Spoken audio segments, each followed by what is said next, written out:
Welcome back to Crypto Zones, peer-to-peer financial empowerment, hashtag love all, serve others.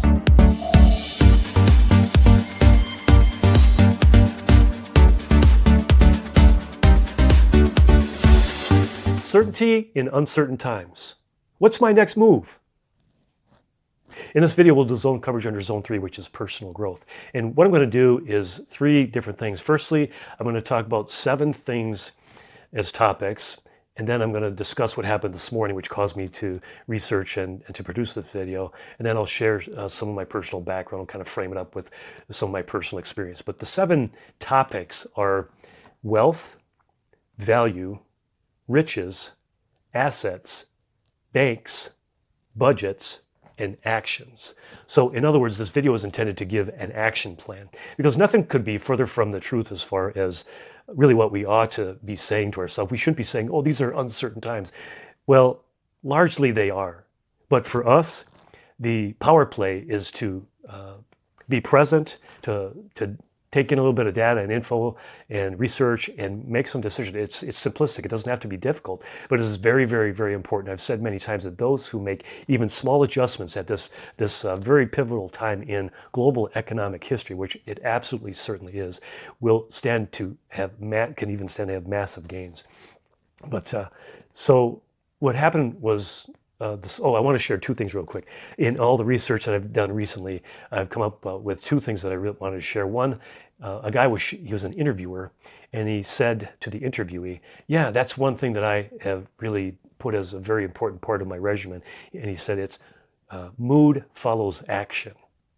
Think about that for a second. Mood follows action. And in my own personal life, I can relate to that because you really resonate with it, because a lot of times I've found myself changing my mind on something because I don't feel like doing that. But what ends up happening when I actually push past my feelings or my emotions or thoughts and do what I did plan, every time practically I say, oh, I'm so glad I went through with what I had planned. So for those of us who want to accomplish a lot and be successful in our own plans, that's, I think, a really good thing. Mood follows action. And the other thing was that I've made a change in my regimen lately with water. Water is I think it's a very, very important thing. And my wife and I, we drink filtered water. But from a YouTube video, this one guy was commenting, if I can find the video, I'll leave a link to it. But he was saying, no. Go and drink mineralized water that is unfiltered. And I happen to have only steps away, only a couple thousand feet away, a well that was tapped by a long-standing brewery. It's 1,100 feet deep, the tap, and it's supposedly as much as 30,000 years old, the water, and it's unfiltered, but it has in there minerals that can be very beneficial for our body politic, our body physiology. In specifically, I'll mention one thing that's a little bit detailed, but it can add to the integrity of the water molecule surfactant, which is intended to protect us from disease or toxins and enable us, as far as the water molecules, being able to do more of what they were meant to do. So just a quick note on that. But what happened, so I'm going to step away from that real quick, but the reason I'm doing this video is because this morning I was reading an article, and it said $9 trillion in stimulus so far. And I'll leave a link to that one in the show notes. And oh, by the way, please take the opportunity right now to like and subscribe so that you'll get these videos to your phone right away, because YouTube won't send them. I have a whopping 31 or 32 subscribers, but I do have 1 or 2, well, one in particular, a social media that I share my articles to, and immediately, like within about 2 minutes, I get as much as 1,000 views, and a total of up to tens of thousands of views. And so I know there's a lot of difference between certain social medias, but what I'm saying is like and subscribe, and that'll help others to get this information. So I was reading this article, and I was just alarmed in myself, because I agree with that. There's a lot of influx in currency and money into the system, but it really detailed how it's so insidious and so evil in some way. Well, it didn't really camp on the evil part, but I was seeing how deceitful and wrong it is, because they're able to detail how there's as much as $9 trillion dating back to the overnight repo market influx or change, or pivotal moment dating back to September I think specifically September 17th of 2019, so not long ago, but there began a time there when the overnight repo market, which is a really important cog in the banking system, what they started to do is, and this is kind of very much in the shadows or underground, they were able to do a greater amount of overnight loans to banks. And so a lot of it is just smoke and mirrors, and 99.9% of US citizens have no idea what's going on.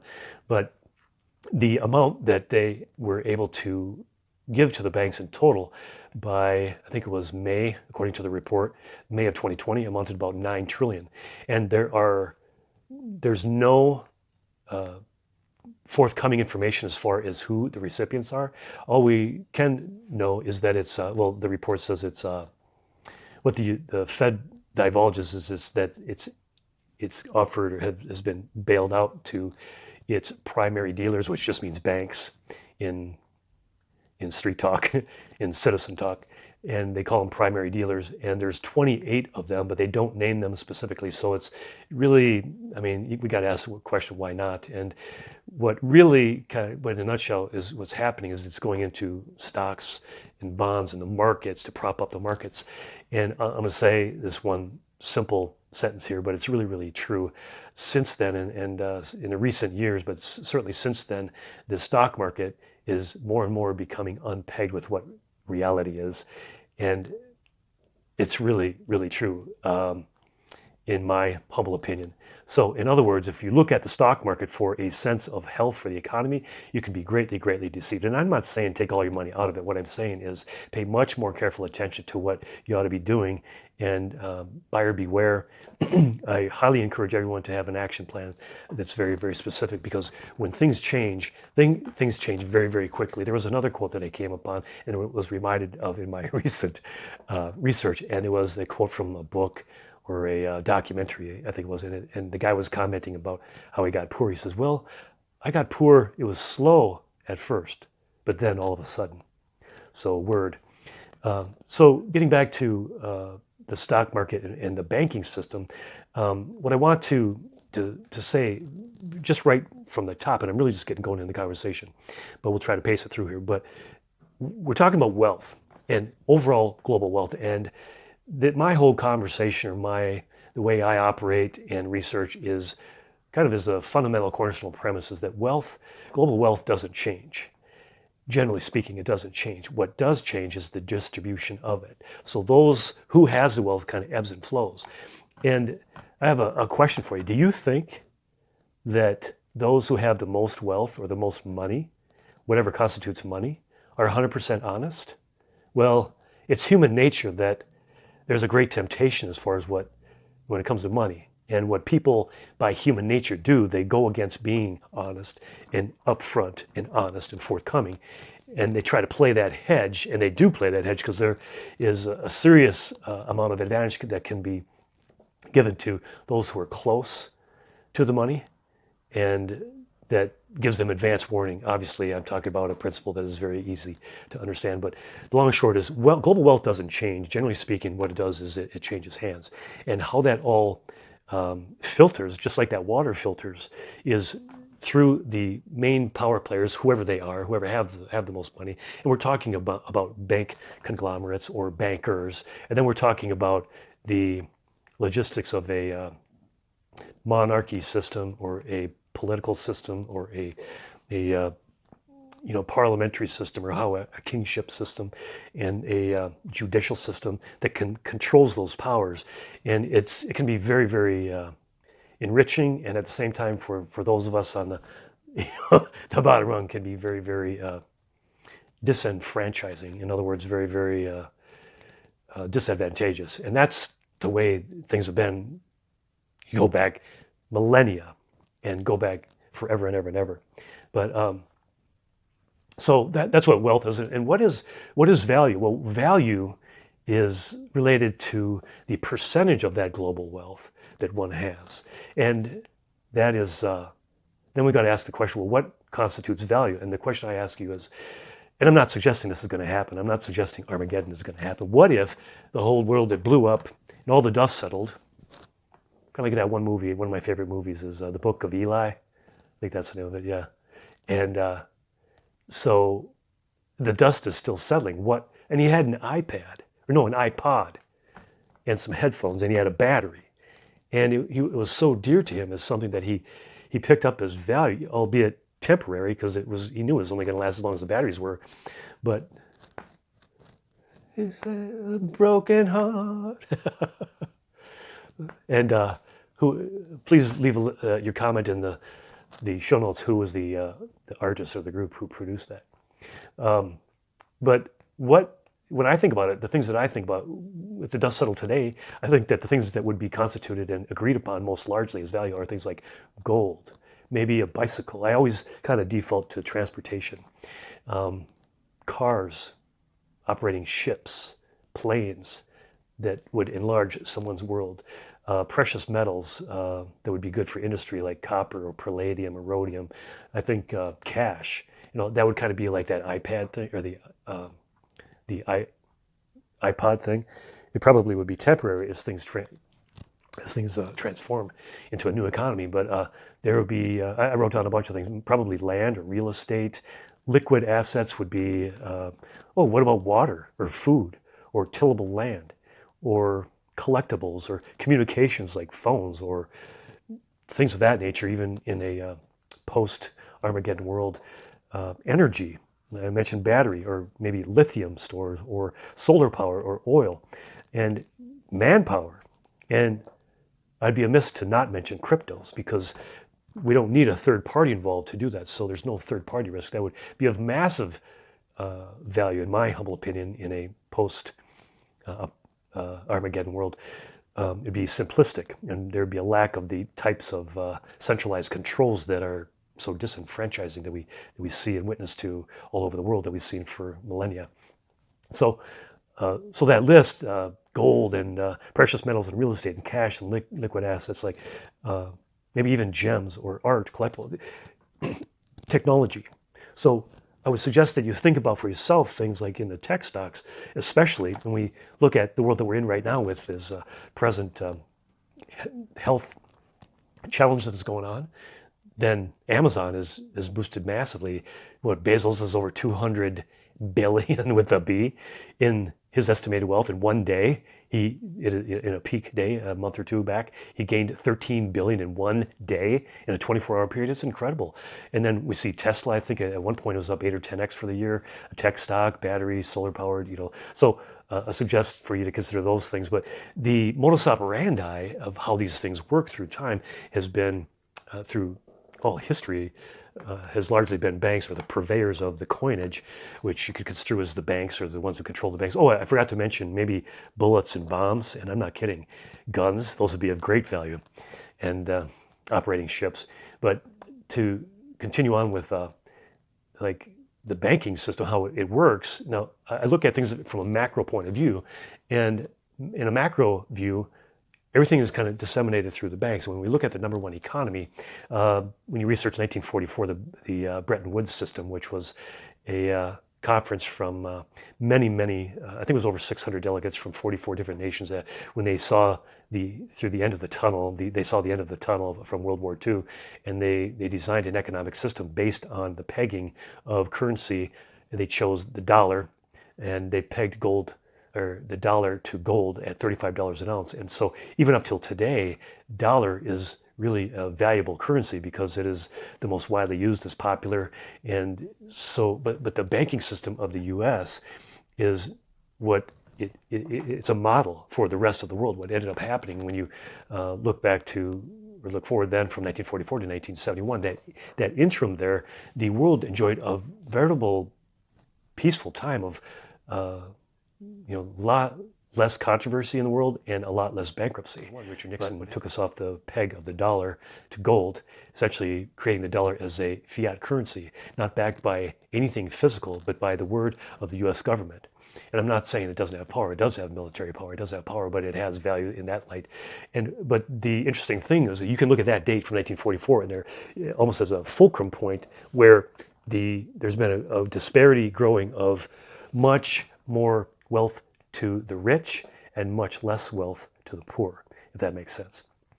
And so the model has been that as money is printed and is controlled by the central banks. And what the central banks have are two powerful tools. One is they can control and they regulate the interest rate, and they also control and regulate the production of currency or money, they call money, out into the market. And money can, it doesn't mean just currency. As a matter of fact, that's only about most people think it's only about 6 to 8% of all of the money that actually exists on Earth. The rest is in ledgers. Like when you take a loan out, you say you take out $1 million loan, you sign it, poof, right there, that moment, $1 million of currency is created. And it's not from a money printer that goes burr. It's not from an actual physical money printer. But what I'm saying is the modus operandi of the US government has been to just expand the debt, and all the rest of the world has followed suit. And the entire global system is based on a debt system where debt has value. So when we look at the 9 trillion, I do want to touch base a little bit on that cog that I'm talking about. It's called the overnight repo market.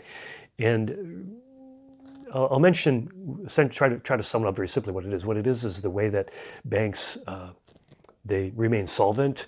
And what they do, it's an overnight lend of say $1 million or $1 billion or several billion. And then they trade it between banks, and it's on a specific market, but then the intent and the reality is that most or all of that is paid off within 24 hours or the next morning. But every night the books have to be balanced. And then, but what we saw starting to happen was that banks were unable to remain that solvent.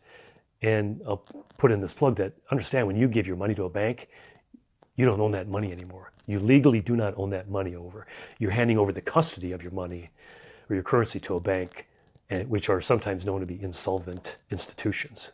So be very, very careful. But what happens is that what began happening is the Fed bailed them out without the approval of the Senate, or for it going through like what happened in 2008 or in 1998. They got what they started with, which was they call QE, quantitative easing. We've had quantitative easing 1, 2, 3, and 4, and what it is money to bail out the banks to help them to remain solvent. But somehow, this has to be rectified. It's just a matter of time, and it does have to do with what happens around the world with currencies as they try to compete with each other.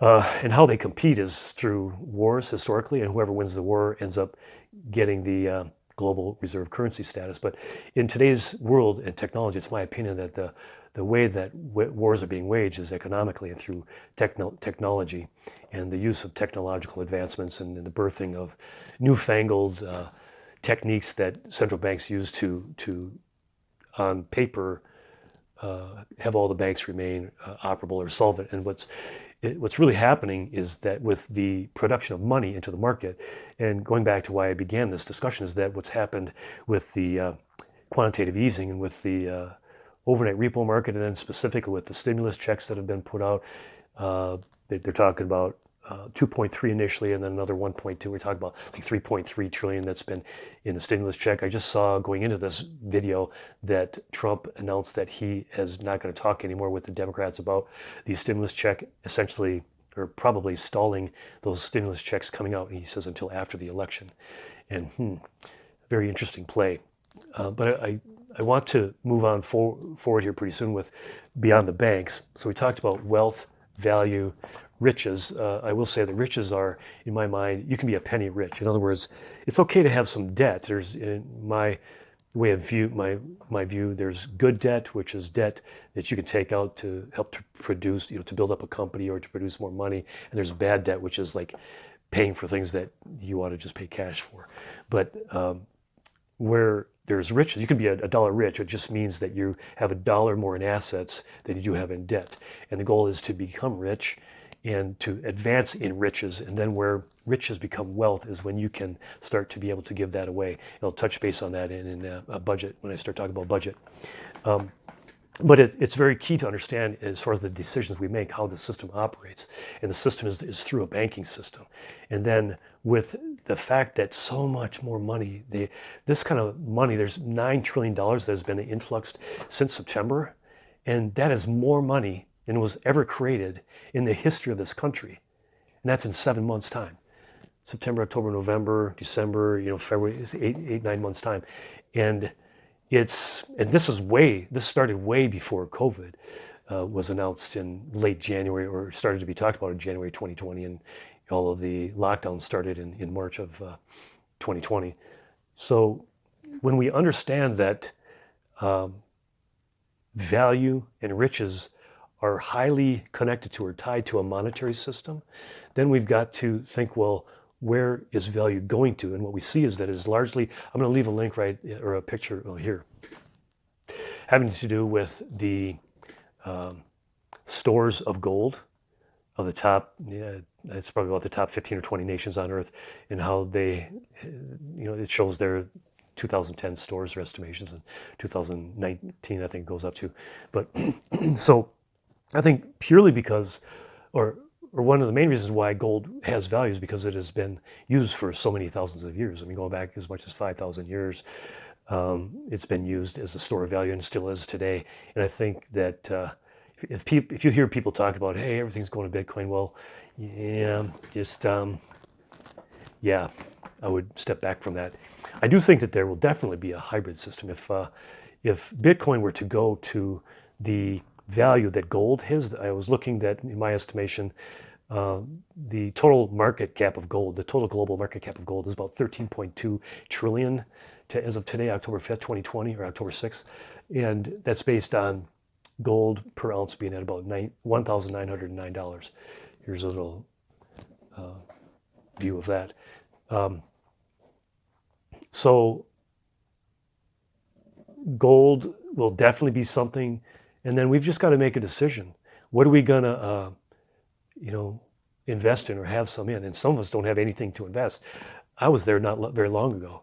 I had gone through some very difficult times in my life, which had to do with foreclosure, and I'll talk about that here for a second. Where when I bought this house, I mean, the note was $599, and a quick side note about value and money and estimations for us to be considered. Money is nominal. What I mean by that is, so it's not a bad idea when you go to the point of purchasing a house to consider affording as much as you could possibly imagine. Or it'd be a good idea to have 90 days or 120 days of reserve behind that to give you a little bit of cushion. But I don't disagree with that frame of thought. For example, my note was $599. And you fast forward to today, and that's like extremely affordable. Not just because there's more dollars in the system, but because my earning power has increased and there's more dollars that I have in the pool. But I was going down the freeway the other day, and it said 0% interest for 6 years. And I looked over at my wife and I said, free money, we should go do it. But just for example, if you were to take, they give you approval to go in this furniture store and grab $10,000 worth of furniture and not have to pay for it for 6 years. Well, follow this with me. 6 years later, not just because you have more money and more earning power, presumably, but because a dollar will just be, we'll say $1.5 or $2. So you have, well, let's say $2 to pay for what $1 was. So it's kind of like saying you're going to have $20,000 to pay for what was $10,000. So it'll be so much easier for you to pay. I mean, 0% interest, unbelievable. And this is the state of affairs of the global economy and the U.S. economy, where these stores are so starved for liquidity, cash and liquidity, that they're willing to go to those extent. Now you walk in there, and I guarantee you, they'll say this doesn't apply to any of the, discounted thing, and I guarantee you they're going to have the prices are going to be way jacked up. Okay, so there's a bit of a trade-off there, but we're talking about the principle of that. And so money is nominal. So when you pay for a house in a $600 note, it'll be 5-10 years down the road, it'll be much more affordable, because on the contract, the amount that you pay doesn't change, but the dollars will increase.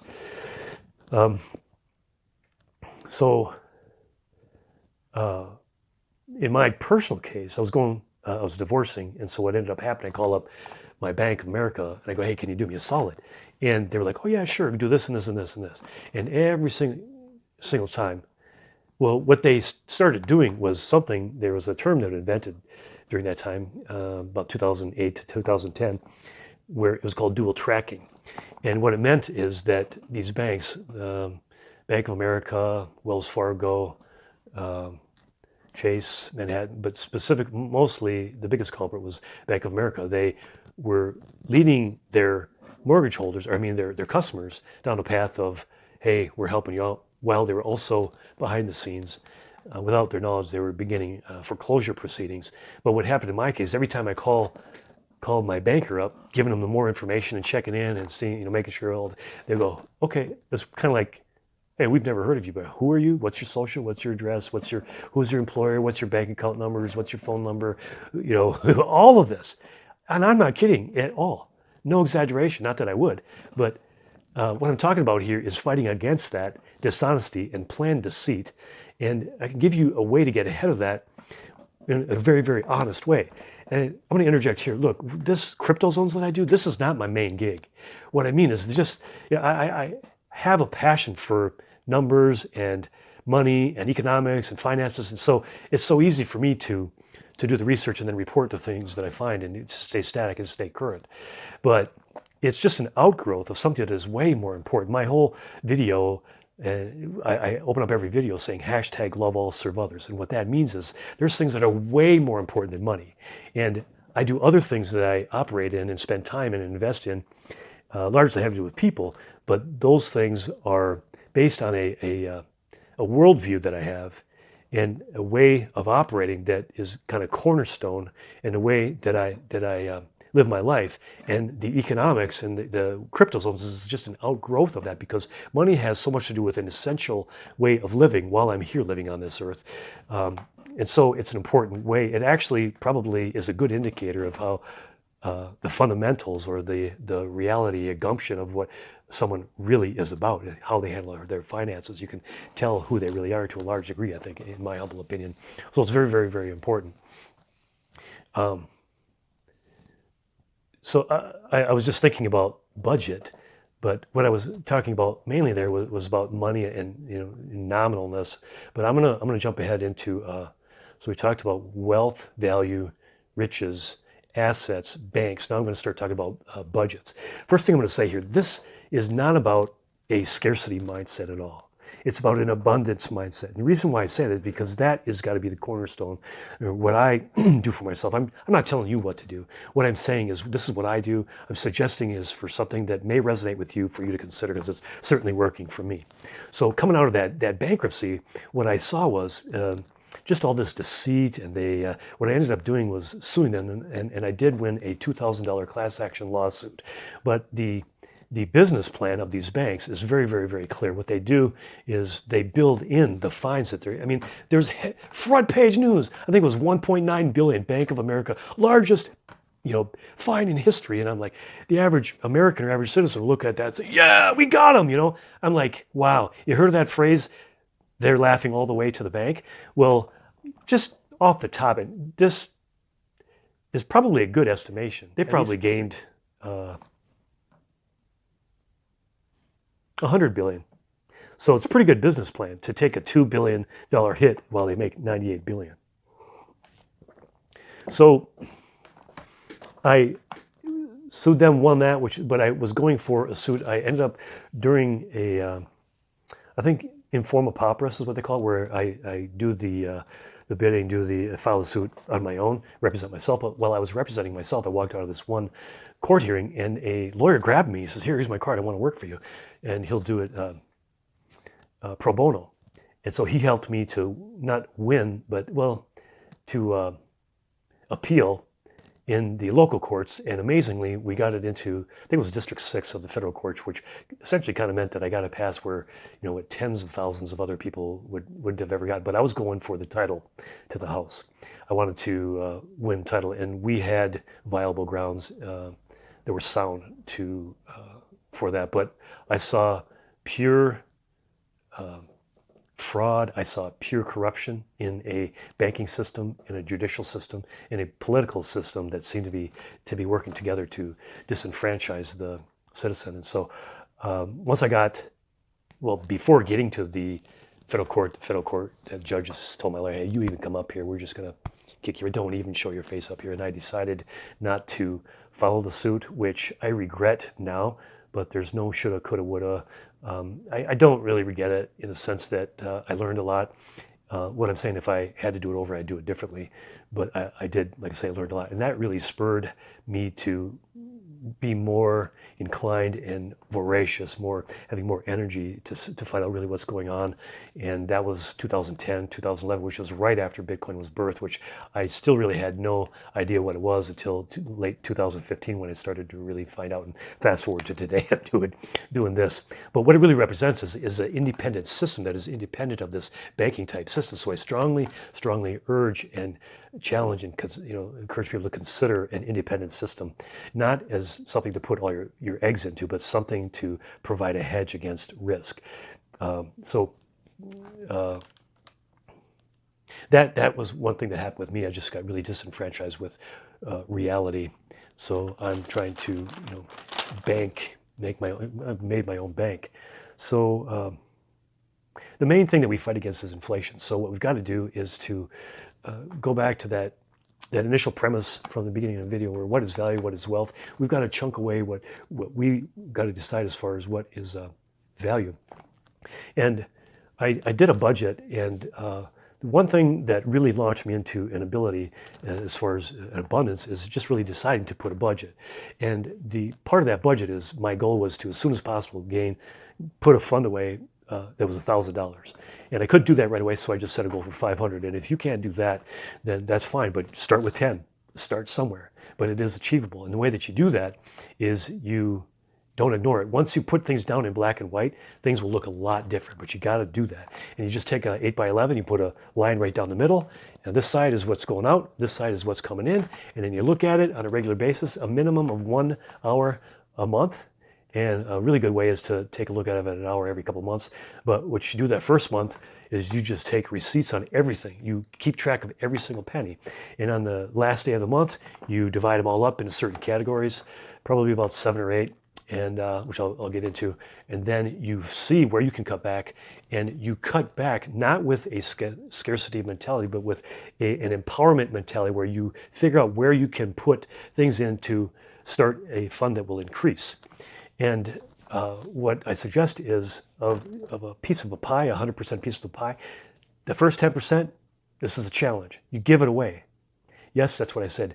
I challenge you to do that. What goes around comes around. And if you can do that, I'm not saying this is absolutely necessary for a good plan. Well, it is for me. But if you do that, what you're doing is that you're making a vote of confidence for yourself. And you're also promoting generosity, and for the karma, if you will, what goes around comes around, to come back to you in ways that you wouldn't have expected. And I found that in my life through and through, from time and time again. Something happens that I didn't expect, and there's something going on there. But the first 10, just divide up these pieces of pie. The first 10%, give it away, and be open-handed, be generous. For example, when I was getting some water the other day, out of that well that I mentioned, someone walked up on a bike and they said, "Hey, do you have any food for water? I mean, food for, do you have any cash for food?" I didn't even question. Reached into my pocket, I had a bunch of $1 bills. I gave him as many as I had. I just gave him all the ones that I had without question. Got in my car, put her in drive, and didn't think about it.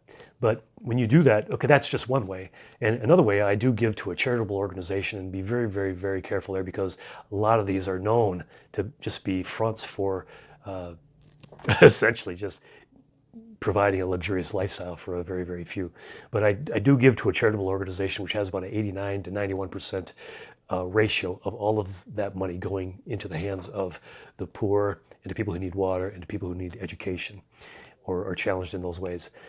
And it's transcontinental, which is really, really cool. And actually, I'm going to interject here. My business plan for crypto zones is all of the profits that I receive, I challenge myself to give away 90% of it and to only use about 10% of it for administrative costs.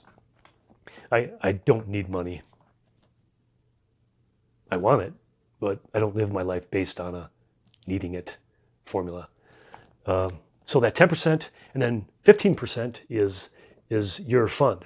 So in other words, that first 20, a whole quarter of that pie, you give away. 10% to others, 15% to yourself. And that fund, don't worry about it for now, but just have that as your goal. And you use that fund to figure out ways that you can grow that. It's the abundance mindset. And then you chunk off another quarter for taxes. And there's ways that you can, minimize those, or you might have to, deal with paying more. But this is just for starters. So the first quarter is giving away to others and giving to yourself. And the second quarter is taxes. So 50% of it is gone. See you later.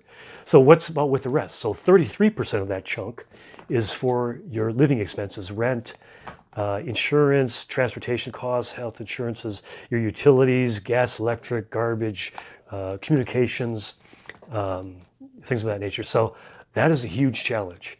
And many of us, and most of us in today's economy, are above that. So that comes about 83%, which leaves 17% left over. And here's another challenge. I have 3 other sections in there. One section is for education, one section is for entertainment, and one section is for miscellaneous. And I challenge you that your education budget should be more than your entertainment budget. So that last 17% of the pie is 7% for education, 5% for entertainment, and 5% for miscellaneous, which will give you a little bit of a cushion, not much. So I'll go through it one more time. 10% give away, 15% give to yourself, 25% for taxes, 33% for living expenses, 7% for education, 5% for entertainment, and 5% for miscellaneous. And what you're going to find is that wherever you have challenges, you don't have to stick to all this.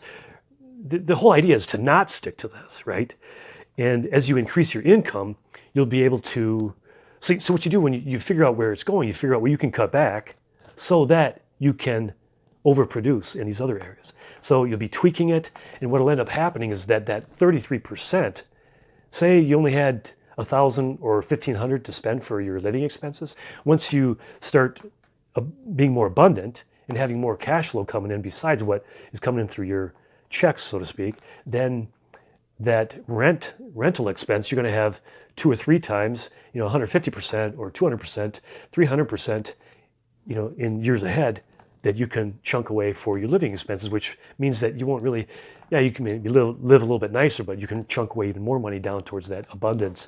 So just a suggestion. So that's, if you have any comments about that, I'm wide open to hearing what other suggestions you may have. Please leave comments. And one thing I'll interject here is that I do give away, and I will give away as soon as this video is published, 3 half-hour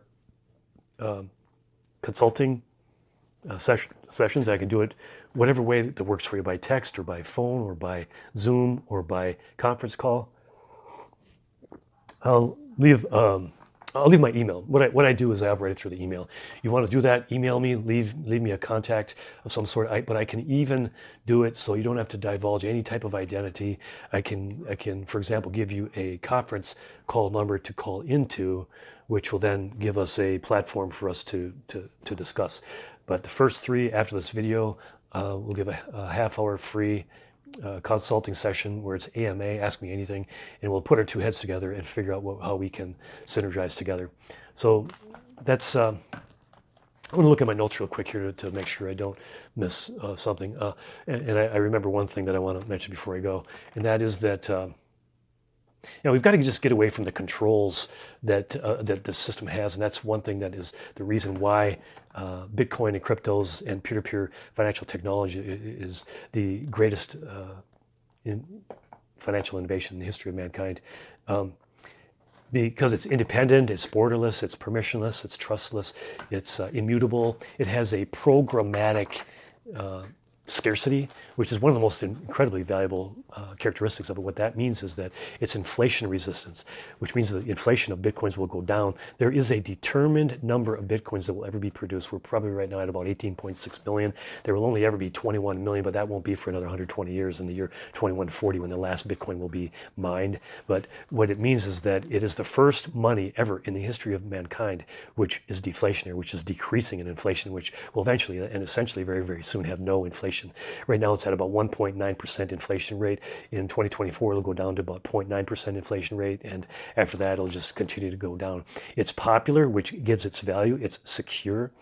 It weighs nothing, which is vastly different from, like, if you were to carry gold across a border, and this is a great reason why Bitcoin is valued as being borderless. If you take if you were to fill somehow a gallon jug up with gold, it would weigh more than you.